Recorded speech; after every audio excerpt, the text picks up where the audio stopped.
Grijaldo, sa affidavit ni Rick Grijaldo. Nakakaloka. Ito na nga yung sinasabi. Alam mo, tinitest nila yung kay Duterte. Mukhang titigilan nila itong si Duterte kasi kapag pinalabas pa nila si Duterte, mabubuhay yung Duterte effect. Oo. Yung karisma ni Duterte, wala lalong para nilang nilagay yung sarili. Actually, buhay na uli. Hindi na nila mapipigilan yun. Kasi pangalawang beses niya na yan, yung unang beses niya noong January. Di ba natabunan yung bagong Pilipinas rally. Nung nagsalita si Duterte. Tapos ngayon, sa Senate, yung excuse pa ni, parang fresh ko ngayon. Nakakaloka sa Senate na hearing. May mga nagpapalakpakan pag nagsasalita si Duterte. Parang ano ba to? So na ba to ni Duterte? Nakakaloka. Sinabi ba yun ni Coco na hindi na nila iimbitahin? Pag-isipan muna nila bago nila imbitahin. Kasi si Duterte is na-overpower niya or siya na ang nagdo-dominate ng discussion. And then, well, hindi na iimbitahan, pero not so sure kung ano yung reason ni Coco Pimentel. Teka, check ko. Pero, well, hindi naman kasalanan ni Digong kung na-dominate niya or na-overpower niya ang mga senador. Nagmukha lang na yung mga politiko doon is, mga hindi nyo kayang harap-harapin si Digong. Kita mo si Risa. Ang tapang-tapang mo, Risa. Ba't hindi ba i-contempt? Pagkakataon mo na yan. Pagkakataon mo na i-contempt eh. Yung mainstream media puro sila pautot na ayon sa mga abogado, ito yung mga kasong pwedeng isampa kay Duterte. Tanga na, ba't hindi nyo pasampahan? Bakit kailangan may discussion pa? Parang dapat nga nung pa lang di ba? I mean, pinrepair nyo na dapat yung kaso noong panahon pa lang ng administration ni PRRD. Kasi ang reason nila nun, kaya hindi nila makasuhan, immune si PRRD sa cases.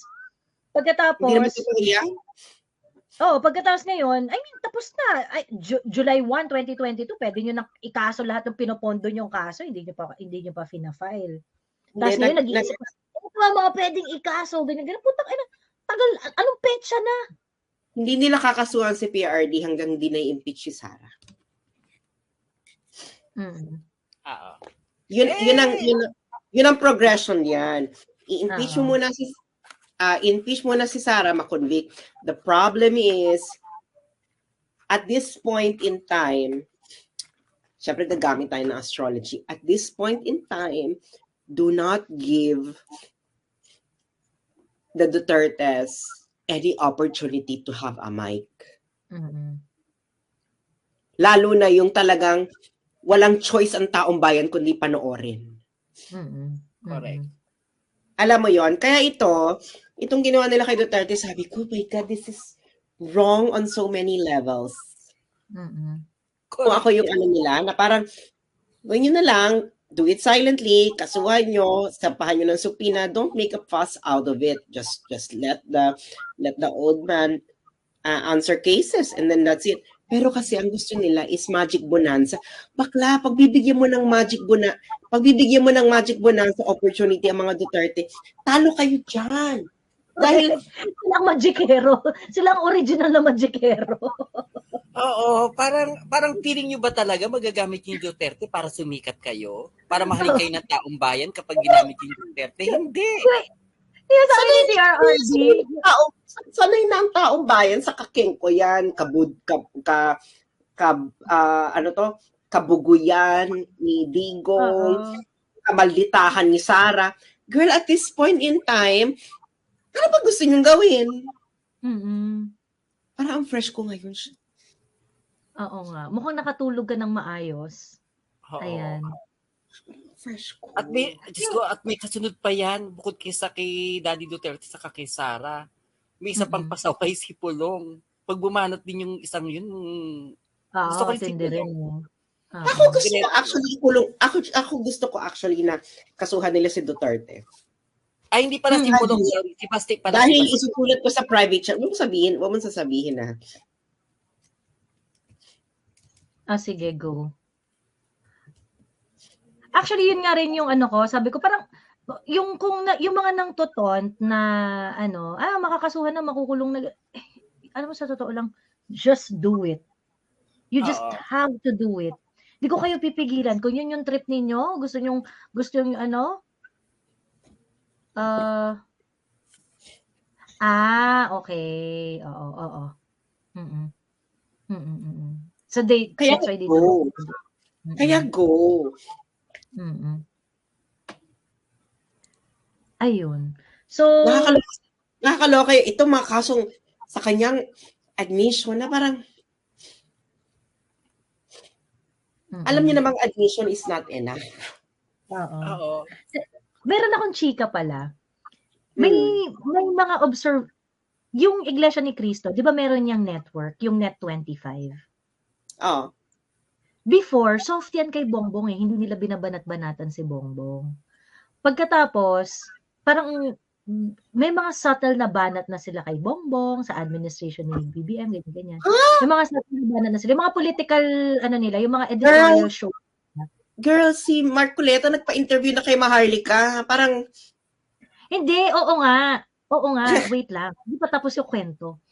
Pagkatapos, ngayon, di ba nga, so, si Marcoleta, iba na rin yung political stand niya and whatnot. Di ba, may mga question tayo na, representative kaya yung shift ni Marcoleta dun sa stand ng INC.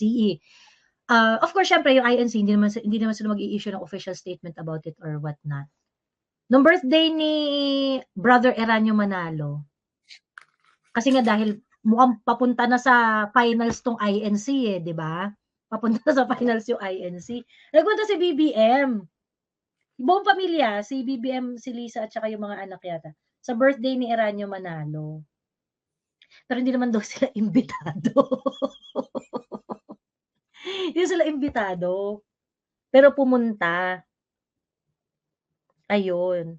Pagkatapos, so ngayon, parang iniisip ng mga tao na, naku, baka mamaya yung INC, baka, ma-persuade or whatever, ganyan. Days after, nung pagpunta nung pamilya sa INC, dun sa birthday ni brother, yung ng head ng iglesia, few days after, pagdating dun sa show, palala yung banat nila kay Bongbong. So, ibig sabihin, walang effect yung walang effect yung pagbisita ni Bongbong. Well, I think, I'm fresh cook, girl. Parang, ay, ka Eduardo Manalo pala. Sorry. Ayun. I think ganito, no? What happened to KOJC left a bitter taste in the mouth of a lot of religious groups, whether they admit it or not. Whether they admit it or not. Catholic Church lang ang nagbubunyi. Kasi ang Catholic Church is against every denomination. Kasi gusto lang naman. Gusto niyang masolo ang tithing. Charot. Di ba? Ganyan ang Catholic Church. No? Catholic Church is just against every religious group there is. Aminin nyo yan. Di ba? CBCP. Gusto ng CBCP, yan? Kanila lang. Kami ang tunay na hotline sa Diyos. Parang ganyan. So, masaya sila. Kaya nga, di ba, hindi sila nag-o-object sa online gambling. Bakla, saan ka nakakita ng Catholic Church hindi nag-object sa sugal? Correct. Nung wedding nga, di ba, isa nilalabanan nila, wedding.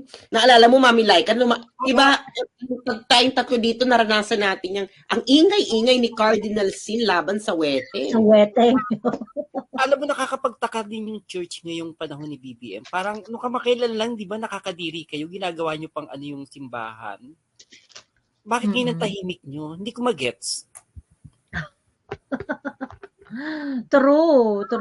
Wala nang silang ineme. So, ayun. So, actually, good news yun, no? Yung development na yun na, tawag dito, parang, kala mo Hindi kami nakuha sa dalaw-dalaw, ayan. Hindi ba kaya nga sabi ko, sabi ni Rivera, wag niyo akong tawagin tita. Ayoko yung word na tita dahil hindi ko kayo pamangkin. My God! Mukha ba akong tita mo pag naging katabi kita? Baka magmukha ka ng nanay kita eh. Or... Diba? Oo. Diba, sabi ko nga sa'yo, from an astrological point of view, there will be surprising volcanic shifting of alliances in 2025. And that would be after the Senate election. Siyempre, bago pa mag-Senate election, kailangan pa ng pera ng mga senador, ng mga tatakbo sa politika. So ngayon, hahalik muna sila sa paa mo. Halik-halik sa paa, ganyan, eksena. After nilang ma-elect, girl, ang presidente, after ng midterm yan, wala na yan. Magpe-prepare na ang mga politiko kung sa 2028. Realignment na ng stars. Yes. Ngayon, titignan nila, shit yung i-endorse ba ni Bibi. Kaya nga mangyayari kay Bibi, kunwari mahal siya ng tao from the first, ganyan, nanalo yung mga kandidato niya ng midterm.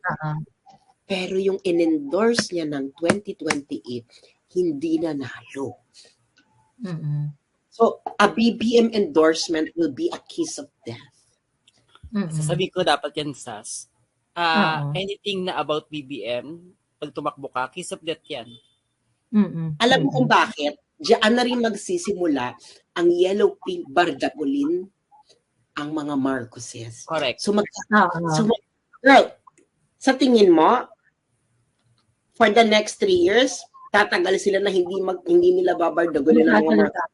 Girl, they will lose their base. Diba nangyari ngayon kay Villar, ang ginawa sa kanya, Villaroyo. What's up? Ngayon, si Risa, pag tumakbo yan, ano ka Risa? Risa, ang tuta ni Lisa, parang ganyan. Can you imagine? Ganyan ang magiging. Oy, ang ganda nun ha. Ang ganda nun sa Risa, ang tuta ni Lisa. Risa, ang katulong ni Lisa, ganon. Can you imagine? Ang pinagkaiba ni Risa at Lisa, magkaiba lang ang first letter, ganon. Can you imagine? Girl, aminin nyo, si Villar was like a shoe-in for presidency. Pero, binaboy ang bababa ang kaka ng image ni Gloria, ang ginawa nila, pinagyan siyang Villaroyo. Wasak. Ganyan ang mangyayari niyan kay sa pero may effect rin kasi yung ads ni Villar noon. Nakakita ka na ba? Ano yun? Yung lumalangoy sa basura ng sa dagat ng basura. Nakalangoy ka na ba sa dagat ng basura? Nakalangoy ka na ba sa dagat ng basura? Pero yun na nga ang mangyayari dyan. Kasi ma-alienate nila ang mga kakamping. Girl, paano kung hindi tumakbo si Sara? Wala ka ng punching bag. Actually, that is the optimum decision for Sara. Huwag ka tumakbo, girl. Huwag ka makisali sa away nila.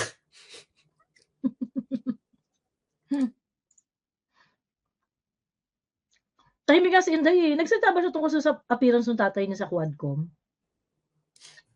Hindi. Wala pa. Ano ginagawa daw niya habang nasa Actually, mas gusto ko makita mag-away-away sila, girl. Mas gusto ko makita mag-away-away sa 2028.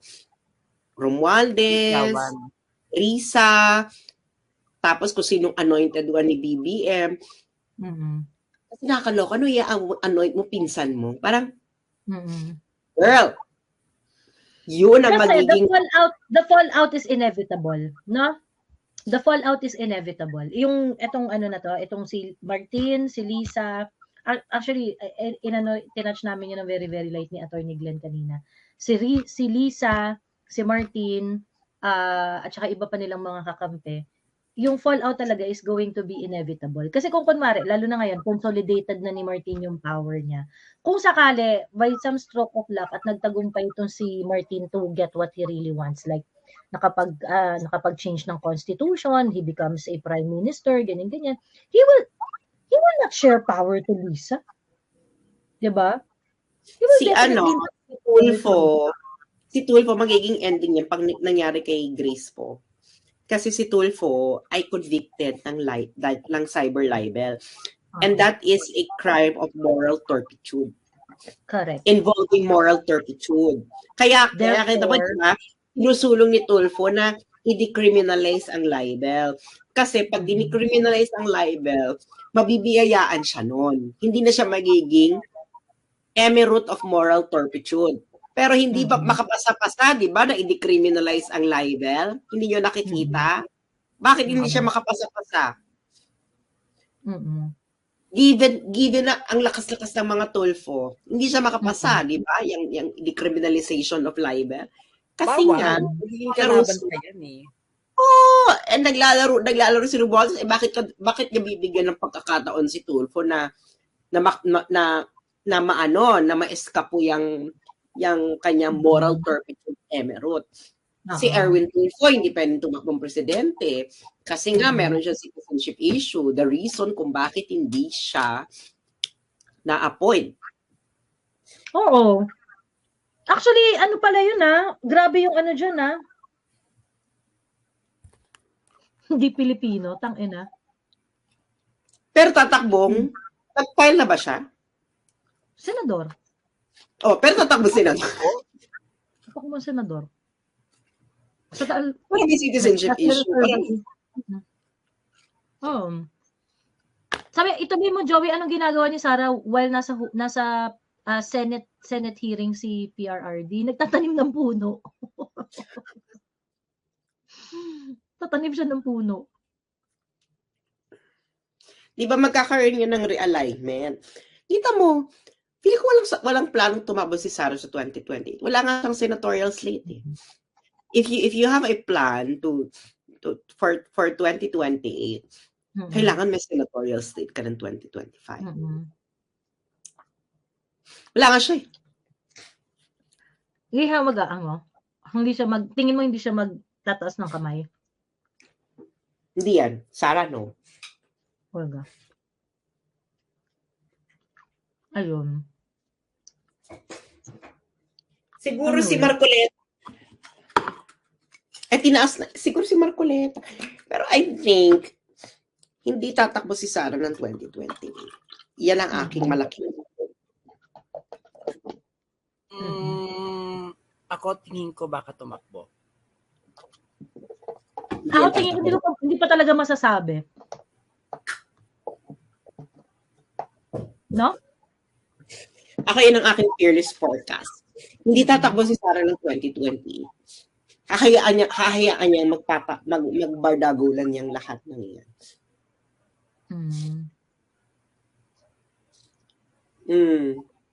Kasi pag tumakbo siya ng 2028, siya ang pababagsakin ng lahat ng yan. In fairness, oo. Tapos dadayain siya. Kasi ang mangyayari niyan dagdag bawas. Yun lang naman ang kalaban ni Sarah kapag tumakbo siya yung daya. Pero kung halimbawa pagtulungan siya, alam mo naman yung mga Pilipino love underdog, di ba? So pag tumakbo yan, pero mangyayari sa kanya yan para kay nangyari kay Binay. Tapos dadayain niya si Sarah ng 2028, garantisado yan. Ako tingin ko garantisado parang MDS, parang Miriam. Garantisado yan. 2028. Tapos last opportunity na ni Romualdez tumakbo bilang presidente dahil matanda na siya. Tingin ko mga pala mukha nang tatakbo pa rin yun. So, ang feeling ko niyan, Tulfo, Romualdez, Risa. Taka nakadiri si Risa.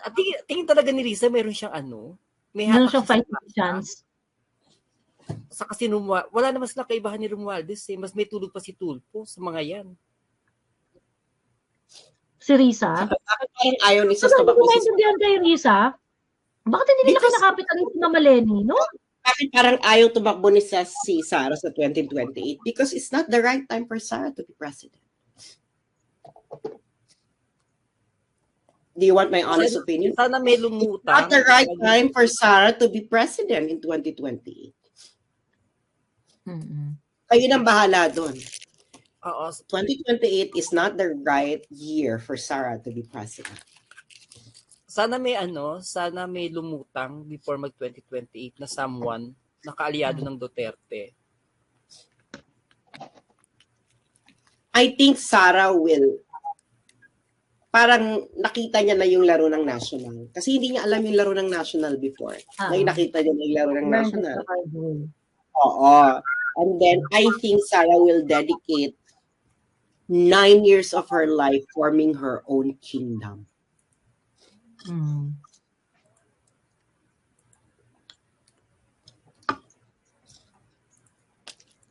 Ganun lang. It's not the right time for her to run in 2028. Yeah, that's my opinion. Oh, problema nyo na yan. Kung sa tingin nyo sa 2028 siya, edi yan ang opinion. That's my opinion. If you think your opinion is better than mine, then so be it. But 2028 is not the right time for Sara to run for president. If things stays the same up until 2028, yeah, I think Sara should not run. Things will stay the same. Unless there will be a Black Swan event. Ayan. Yan naman kailangan mo. Ng Black Swan event. So there might be a Black Swan event that might happen on the road to 2028. And that would lead to Sara to take. And that would be the moment. Alam mo naman, Black Swan event, no, it makes you ready for something. Even though that you don't want it. Gigets niyo. So yun. Ayaw ni Sara mag-senador. Hindi niya gusto ang di ba, ang chikahan force.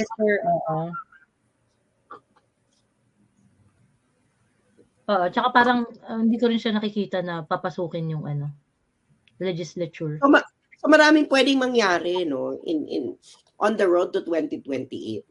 Pero yun lang. You can interpret it.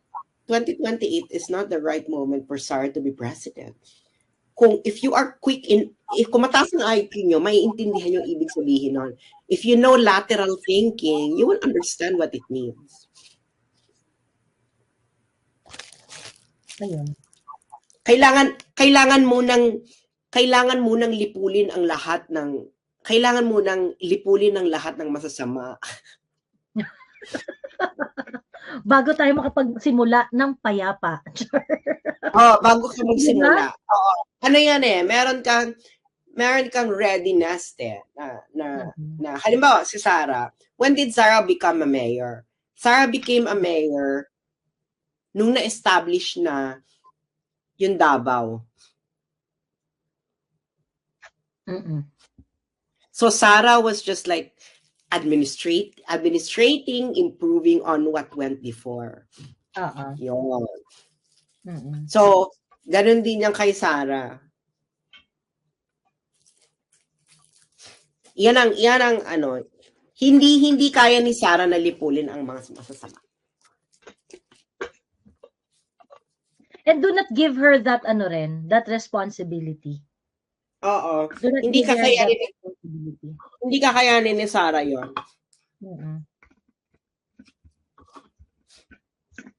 Actually, yun rin yung parang sa totoo lang, hindi rin kasi fair na i-burden si Inday na parang kailangan alam mo yun to look at her as a savior kasi yung problem is really beyond her. Hindi naman hindi si Sara yung solusyon. Magkakaroon muna ng pruning. Kasi kayo, gusto nyo kasing madaliin ang pagbabago. Na kailangan ganito na. It doesn't happen that way, darling. Things will get bad first before it gets better. Yan. Ganun lang yan. Things will get bad. Things will keep on getting worse first before it gets better. Wala na ano kasi kayo, mahilig kayo sa fast food eh. Yun lang yun, no? Magkakaroon muna yun ng uprooting, magkakaroon muna yun ng turmoil. Ubos na daw ang kaban sa 2028. Baka mamaya, that's exactly what we need to understand what's wrong in this country. O, di ba ubos? Matagal na namang ubos. Wala nga, di ba, wala nga pakialam yung mga tao na yung flood control project sa kanila, wala naman palang bakal, yung tuloy, walang bakal. Kailangan, alam mo, minsan kailangan munang masaktan. Bago ka magbago. Kulang nga dun sa, di ba yung sinabi ni PRRD dun sa sa SONA niya noong 2026. Sabi niya, and the Filipino, disciplined, informed, and involved, shall rise from the rubbles of sorrow, apathy, and pain. I don't think enough pa yung sorrow, apathy, and pain natin para mag-rise. Yeah. Para mag-rise. So, kailangan mo talaga nung rubbles of sorrow, apathy, and pain. Unfortunately, kasi dito, ang problema kasi, I think, baka, rin kayo, yung kumbaga parang watch out for the echo chamber effect. Kasi tayo pag nag-uusap-usap tayo dito, we know what is wrong. We somehow have an idea on what we want. But this is just us. Okay? Sinabi ko na nga na Sara can run for president, but 2028 is not the right time for her. Bakit sa tingin 2028 is the right time for her? O di kayo i-convince sa sarili nyo, based upon my understanding of the situation, 2028 is not the right time for her. As simple as that. Ngayon, kung sa tingin mo, kailangan maging presidente ni Sara para magbago ang buhay mo, that's not gonna happen, darling. Kailangan munang magkaroon ng pruning, etc., etc. Ganon. Ayan. Sabi ni Judy, isa dyan, yun nga, paano nga pag natig-boom-boom yung isa? Siyempre, I'm pretty sure naiintindihan naman ni Sara yun, wala siyang choice. Ayun. So yun, sabihin na muna natin. Teka, balik muna tayo dun sa kay Grijaldo. Balik muna tayo kay napanood niyo ba yung mga interview ni... Sabi ni Ino, super mali, I can smell tamba sa SAS. What does it mean, Ino? Super mali, I can smell tamba sa SAS. Ito? Ano to? Neo bayad yan? Ano daw? Super mali, I can smell tamba sa SAS. Can you write complete sentences? Bayad ka raw ni Tambi. Oh. Bayad ako ni Tambi to say what? Na hindi tatakbo si Sara. Bayad ka ba ni Tulfo? Do you really think that my politics and Tulfo's politics are the same? Do you really think that I'm the kind of person whose principles can be bought? Gago ba kayo? Ano ba? That's not policy. Aligns with the politics. Kanina bang page ang pinatumba sa akin? After ko i-release ang mga pangalan ng mga contractors. Oh.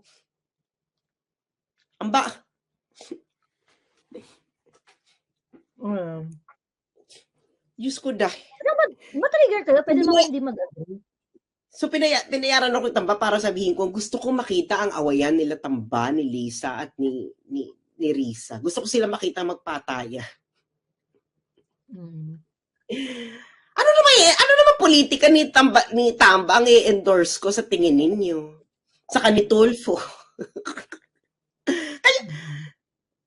Are you that stupid?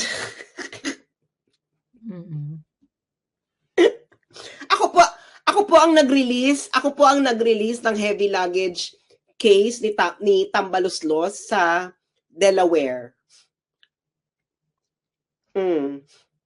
Okay. Sabi ni Ambal Owen, opinion mo yan, Sas. Wala naman ako sinasabi na hindi ko to opinion. Sabi ko, opinion ko to. Why are you stating the obvious? Sabi ni Royce, if she is not ready to be a president, why did she run for vice president na at any given time may possibility na maging president siya? Sabi ni Royce. Iba naman yung, kunwari nag-take over siya as president. Wala man choice din si Inday. So, kailangan niya maging presidente. It doesn't mean she has to run the next, the next election. Diba? Hindi naman ibig sabihin na kailangan niyang tumakbo sa susunod. Kung hindi tatakbo si Sara, or hindi niya pa time na tumakbo, tingin niyo ba, I think yung Duterte na faction, or yung mga taong malalapit kay Duterte, or even yung Duterte mismo, maghanap sila ng someone na pwedeng tumakbo. Mag-endorse siya ng someone na pwedeng tumakbo. Which is, para sa akin, ba't maghanap ka pa kung pwede naman si Sara? Ako, sa akin, hindi ko, whether or not tatakbo si Inday, I don't think I can, parang tingin ko kasi ang hirap kasi i-predict ng mga Duterte. Diba? Ang hirap naman i-predict ng mga Duterte. Ganon. Yung pinopoint naman ni Sas, ang sinasabi ni Sas, it's just about ano yung pinaka optimum decision for 2028. Ganon. Hindi naman kasi natin alam kung ano yung mga conditions pagdating ng 2028 eh. Diba? A lot of things is going to happen from 2025 to 2033. Ganun lang. Hindi kasi nila gets yung statement ni Sas na it's not the right time for Inday. Just ko literal nyo kasi in-interpret. May reason and meaning behind sa words ni Sas. Huwag nyo gawing litera. Problema nyo na yan. No? But that is my opinion. If you don't like my opinion, that's your problem. That's not my problem. Bakit? Ang dami-dami pa nung ano nila na siguro bayad ka ni Tamba, bayad ka ni Tulfo. Bakla. Kung bayad ako ng mga yan, sa tingin ninyo ba, ako ay kailangan ko pa magbenta ng libro? Oo nga. At bumili kayo sa akin ng libro ni Sas. I'm just saying what's on my mind. If you don't like it, it's your problem. Ayun. Pero in the first place, it want to run national position. Itong problema, ilan sa mga kapamilya nyo ang na-convince ninyo na kailangang lumabas, pumunta ng kalsada, or nasulatan nyo na ba mga congressman ninyo para sabihin na, Congressman, mali itong liquidation by certification? Be honest. How many of you did that?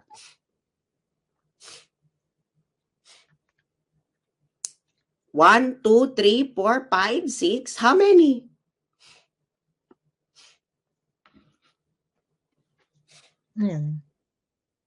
Diba? As simple as that.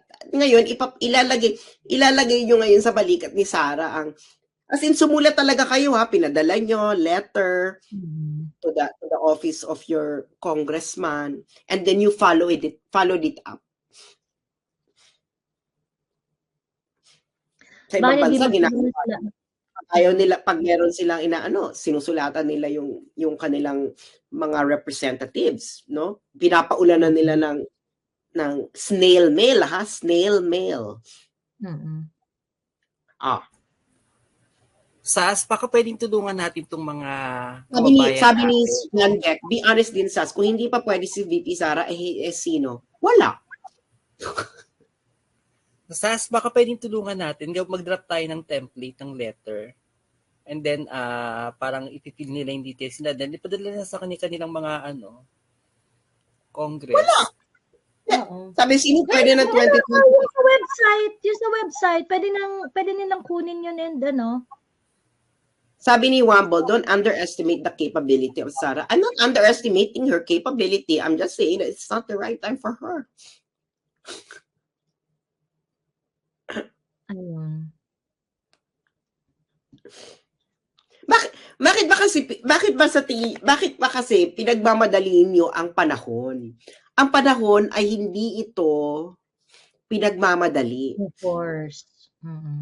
Diba? Kaya nga, the Philippines has to suffer more. Hindi pa sapat. Kasi kung sapat niya ang suffering ng mga Pilipino, nasa kalsada na lahat yan. Natitiis pa natin eh.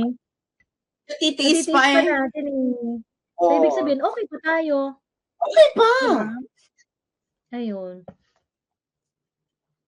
As simple as that, you know, if it hurts, it hurts. As simple, mas mabuti ng setting your expectations low than setting your expectations high. Ngayon, kung hindi kayo marunong ng lateral thinking, hindi nyo maintindihan mga pinagsasabi ko. So, it is your problem. It's your intelligence that you need to improve. 300 years ba? 333 years. Asa na yun? 300 years. Ayun. Sabi ni It's Sylvie, 300 years pa tayo magtitiis gaya ng Spanish colony? Look, guys. 300 years para sumigaw ang... The goal of the kalaban is to take over Davao. If it's not gonna happen in 2025, they were gonna do it in 2028. They're going to snatch the eagle's nest. Yes, they will do that. They will make it really hard. Kasi nga, may Exhibit A sila eh. Exhibit A. Kita mo lahat, sisirain nila yung Davao, gaganin yun yung mga sa tao, di ba? Before, silent na ngayon ni Migs. Busy na si Migs sa, kanyang kasa. Kung paano mananalo. Mananalo sa... So, ngayon, alam mo yun, marami pa yan. Kaya nga, ang sabi ko nga kay Joey, alam ba, kaming tatlo dito is magkakalaban. Si Joey, si Laika, at ako. Tapos si Joey ang malakas ngayon. Siyempre, dalawa ni Laika. Laika, mag-tactical alliance tayo. Pabagsakin natin si Joey. So hanggang hindi bumabagsak si Joey, magkakampi kami ni Laika. Hanggang pag dumating ng panahon na, tatakbo, mag-join first kami ni Laika. Baklang Laika, dehado tayo dito. Yung boto mo, ibigay mo na lang sa akin or kung sino yung mas pwedeng manalo sa ating dalawa, bibigyan na lang kita ng maraming cabinet portfolio. Ano bang gusto mo?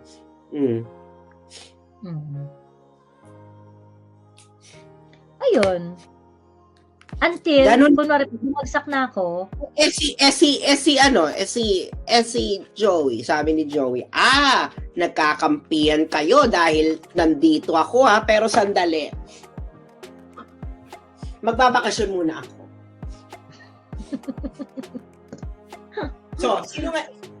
So, ngayon, pag nawala na si Joey sa picture, sino na lang nasa picture?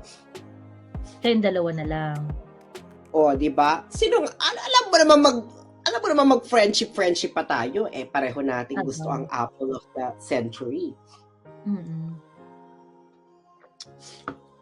Di ba? Ganun lang yan. Ganun lang. It is politics, guys. This is politics. It has something to do with your ideals right now. Everyone would like to know if they have a good chance of winning and getting the pie. Sabi ni Soledad Miller, by 2034, baka wala na mga Duterte. So, nasaan sila? Saan sila pupunta?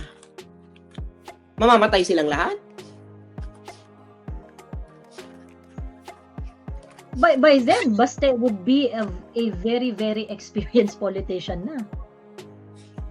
Bakit mawawala sila? Saan sila pupunta? Mga Marcos nga nawala. Tinanggal nga sila sa Pilipinas after 1986. Naging presidente pa ang puta. After 30 years. Ay, nga 30 years nagbakasyon. Yeah, 30 years nagbakasyon. Diba? Actually, hindi nga nakabalik nga sila after 6 years. Nanalo pa ng congressman. Naging senador pa ilang beses. Naging ganyan. Naging presidente pa. Everything will happen in their right time. We don't know if 2028 is the right moment, but for me, as of this moment, 2028 is not the right time. Hindi mo malalaman na ang bunga ay hinog na kung ito ay hindi mo nakikitang hinog na.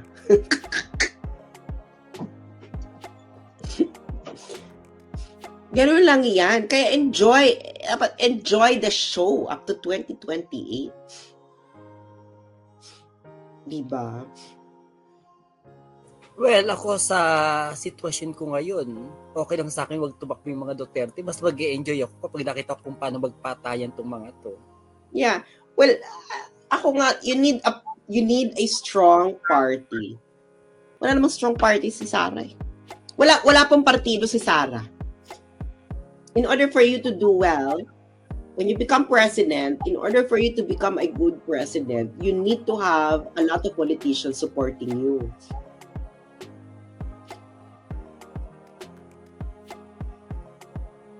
Tingin ko rin si PRRD kung just in case kung hingin yung payo niya ni Sara, tingin ko papayan din ni PRRD yun na wag na. Saka sa PRRD na nagsabi, si Digong na nagsabi kay Sara, di ba hindi nyo ba narinig yung sinabi niya no sa SMNI last year? Na okay na yan, Vice President ka. Oo. Bakit sabihin nyo ako pa yung, ba't hindi kayo naniniwala sa akin? Si PRRD na nagsabi. Saka kung si PRRD, kung tatakbo si Sara para protektahan si PRRD, hindi kailangan ni PRRD yung kaya niya protektahan yung sarili niya kahit wala si Sara. Kahit hindi presidente si Sara.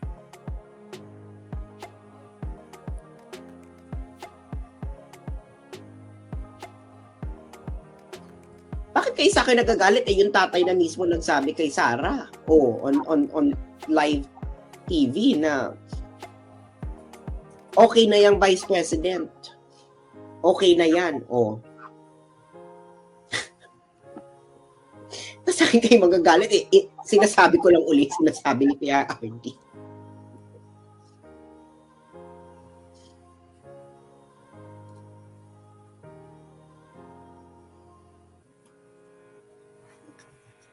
Asa na si Joey?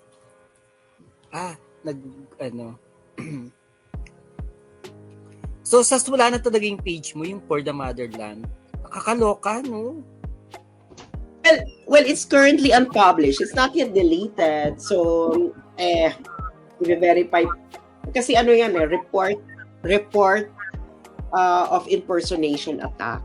So, matagal pa yan. Ipaprocess pa yan ng Facebook, etc. So, kung hindi yan nabalik, impersonation attack.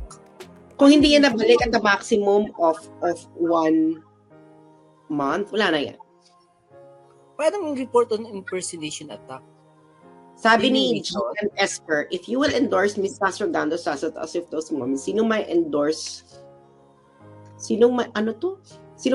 mo na may sense and logic na tumakbo sa 2028? Wala.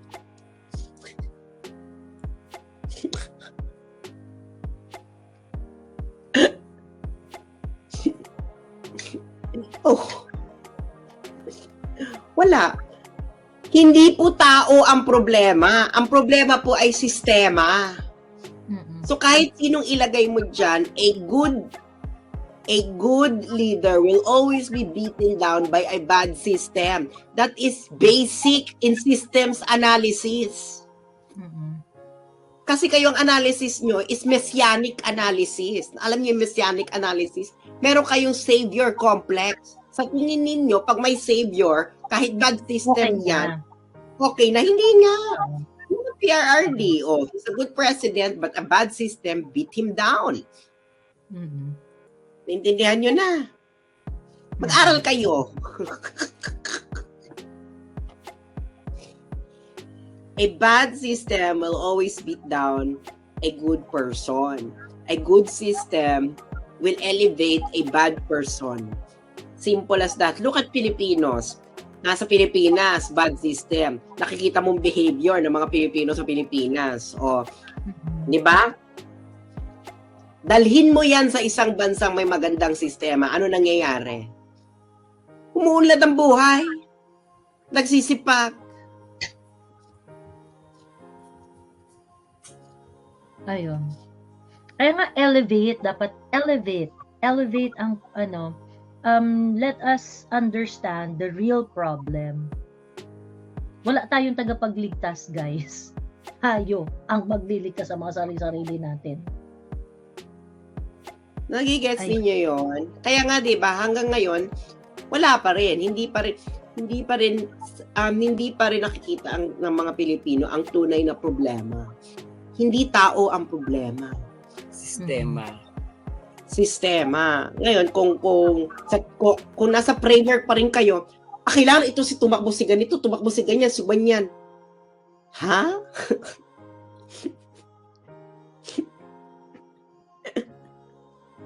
We had a lot of brilliant senators and politicians before. More brilliant, Sara, more able, etc. Look at Miriam Defensor Santiago. Mm-hmm. Miriam Defensor Santiago was beaten down by a bad system. Mm-hmm. Ginawang mere loka-loka na lang, 'di ba? Oo. Nag-enjoy naman yung maraming tao, etc. Ganun nga because that's how the system works. So hanggang hindi na-imbibe ng mga Pilipino na ang dapat palitan ay sistema. And there will be a organized group. Ulitin ko, organized group who believes that there should be a system change, who would lead the way, not a person, but a group, a political party.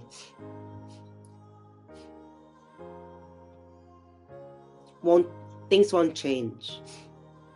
Kaya nga, di ba, ang advice ko noon, dapat si Sara ay magtayo ng national party with a clear vision for the country that would usher in a systemic change. Pero kaya niya ba? O kailangan ng ninang? Kailangan niyang gawin yun. You know, if she can do it. Kaya nga, it will take time. Kasi nagawa nga niya yung hugpong eh. Di ba kaya nga, it will take time. Ngayon kasi, natutunan na ni Sara na if you compromise your idea, if you compromise your vision in a bad system, you will be beaten down by a bad system. Look what happened to her in DepEd. She's a good leader, but it is a bad system. What happened? Hindi niya kinaya. Dahil nakita niya nga na hindi siya tatagal dito. Dahil putang inang itong mga to, gusto bigyan ko sila ng pera. Otherwise, iipitin nila yung pondo ng DepEd. That's how it works. And even during PRRD's time, that's how it worked. Diba? Nakita nyo naman yung mga congressman, mga senador no, nag-iipit-ipit ng ganito, ipit-ipit, pinahirap. Merong pahirapan levels. Noong panahon ni Duterte, yung budget niyan, meron yung compromise pa sa mga congressman. No, sige, pero hanggang 10% lang. Or 15%. Meron pa rin corruption. Hindi naman naubos eh. Hindi naubos. Pero, ayun na nga, pag binigyan mo sila ng 15%, ay putang ina nga. Hanggang 6 years ka lang naman, titiisin na namin yan. So, after 6 years, ano mangyayari? Babalik uli sa 45. Nakita nyo na, ang problema ay sistema. Ayaw nyo palitan ng sistema. Gusto nyo lang palitan ng tao. Bakla. Saka nakakita ng gano'n, edi uulit lang.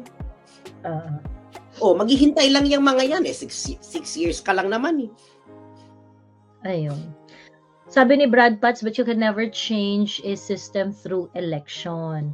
Only through revolution. Kaso nga lang, hindi naman magre-revolution na ng mga tao at hindi okay pa siya.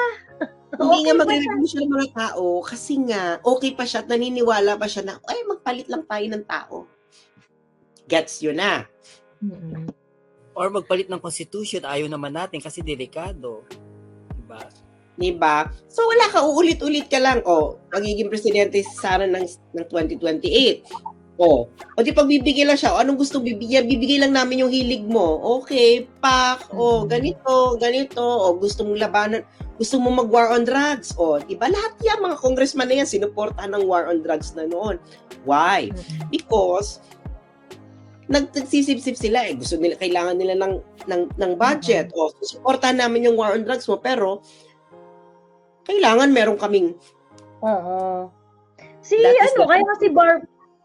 Barbers, 'di ba? Yung si Barbers na ang chair ng drugs committee ng dangerous drugs sa Congress nung presidente si PRRD, 'di ba?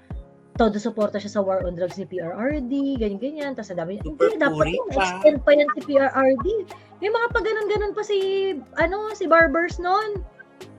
And he didn't see EJK as a pressing issue during that time. Tangina ko itong barbero pala. Kaya nga ngayon, itong mga new political forces, halimbawa, yung mga religious group, dapat maniwala sila sa kailangan ng isulong ay systemic changes.